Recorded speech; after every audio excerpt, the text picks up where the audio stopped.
The Multiroll sheet metal radius handbrake is available in a 60-inch box and pan brake model BP60 or 122-inch straight brake model SB122.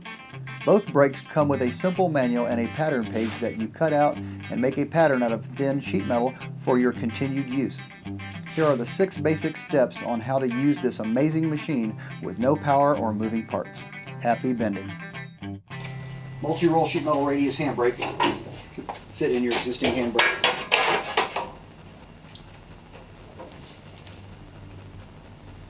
Clamp the angle base into your brake. Load your dies.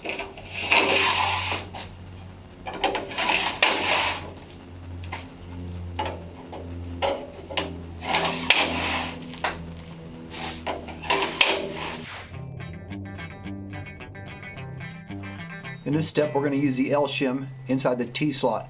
This is used for doing a single flange bend or a U-shaped bend.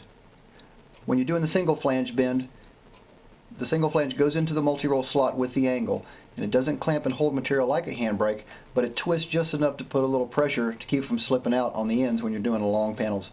Not necessary to use this method on short panels, as you could pull from the slot on the opposite side that's facing you by simply turning the die around.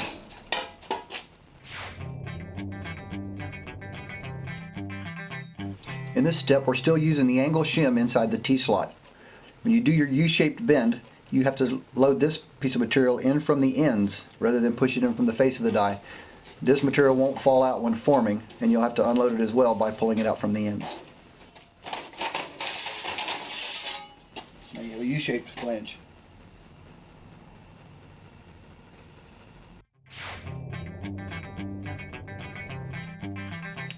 In this step, we're going to remove the L shim from the T slot to do our Z-shaped bend on our next part. We've got our piece pre-bent.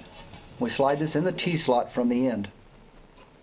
And once we get it in place, pull it around till you get the degree that you want.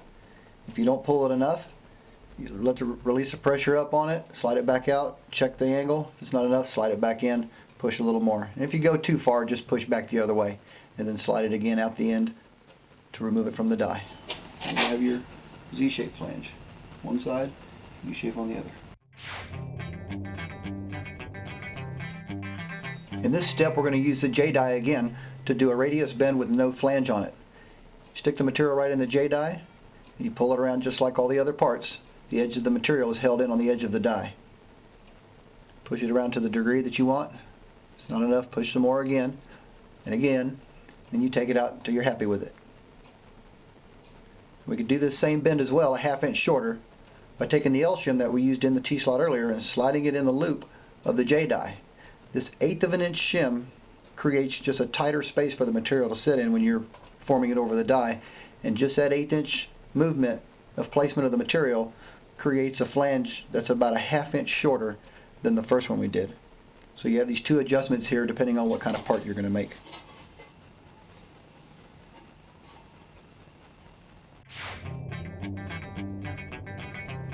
When you're forming materials without using the L or the J die, simply take the dies off, turn them around, and now you can use these other 2 larger openings for hem-edged material.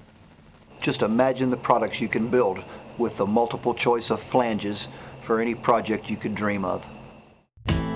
Here at Rollfab Inc., we are going to fabricate a cargo box on a 3-wheel motorcycle using 063 aluminum, all hand-formed using the Multiroll sheet metal radius handbrake. We've taken our mock-up pattern and cut our 2 side panels out for starters. Next, we lay out our patterns and get them notched and ready to go to the brake for our first bend. The Multiroll die base we clamp into any existing handbrake. There's the arm to hold the angle secure. Then load the Multiroll dies that you're going to need for your various steps of building a box.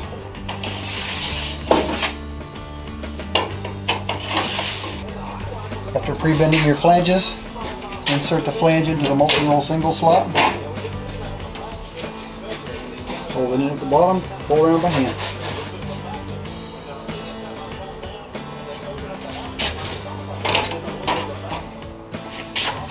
Insert the single flange into the Multiroll single slot. Pull tension on it, hold it around the back side. it around. Side it for 90 degrees. It's not enough, push a little more. If it's too much, pull back. Lift up, push it out of the die. And there's your radius. Lay your panels face to face and check each side for lineup for a better fit. After fabricating the sides, set them up on the bike to mock up your fenders and placement of the box. After setting up our fenders with the right clearances on the tire, we check our panel is going to be 23 inches overall to finish the width of this box. Finish our last bend on our front and rear panel.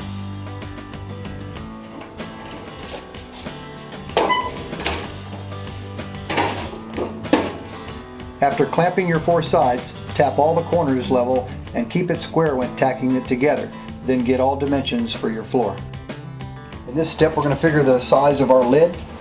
Take a 12-inch strip of metal, do test bends. You end up with 9 3/8. Set that on the box.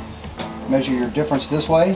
You're going to add 10 and 13 this way. You're going to hook it on this side over here. You're going to add 16 on this side. You do your first sample piece. Just as a test before you cut your large piece, you're going to end up with a proper stretch out from front and back. In this step, we trace out our pattern onto our piece, cut out the four corners, and we're ready to go to the brake. We put a 7/16 hem edge on all four sides and a 1/2 inch 90-degree bend on all four sides. Those are the bends that we need before we go into the multi-roll die. Die selection for bending this part, we need 22 inches of die, which we have a 15, a 4, and a 3. And then when we do those two sides, we can move the 4 and the 3 over here next to the 10 for our two 17-inch bends. Got our 17-inch die set up. We're going to use the wider opening on the bottom to accept the hem edge that we've preformed on our handbrake. Simply slip it into the multi-roll die, pull it around by hand, keeping your hands tight to the bending surface. Pull it to your 90 degrees. If it's not enough, a little more. If it's too much, pull back. Slip it out of the brake. Check it for your degree. Move on to the next bend, which is the 17.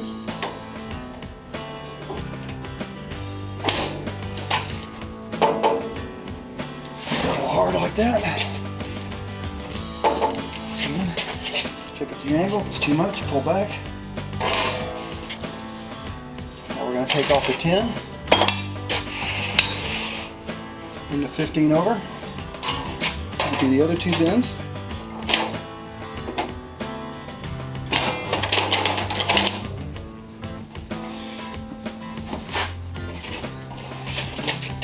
It's all pulled by hand. Pull the corners open. Past, pull back, slide it out, around, same thing.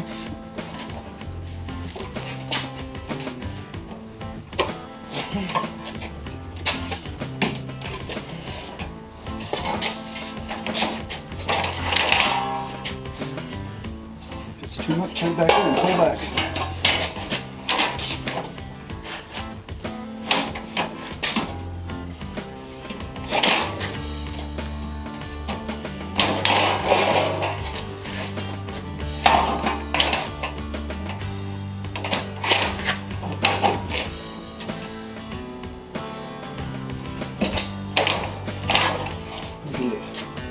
Corner's ready to be dollied.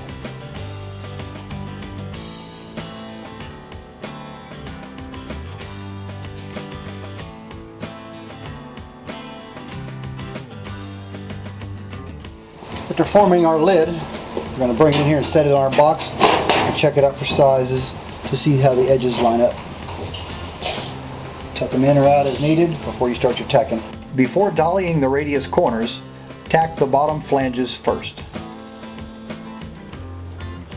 When working your corner, find a suitable dolly to fit the part. This old wrench works great in this situation. After working the corner on a dolly, tack and tap the bottom to shape your corner. After tacking the corners at the bottom, fit the lid to the box and adjust as needed.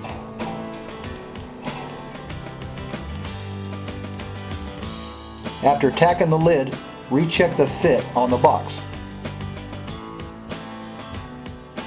Once you have a good fit, weld the corners outside, then inside for strength. When you grind off the outside, you'll need this inside welded strength so the welds won't crack. Now install the hinges and latches and prep for paint. This box can be made in a day by a skilled craftsman. Please visit our website for more information.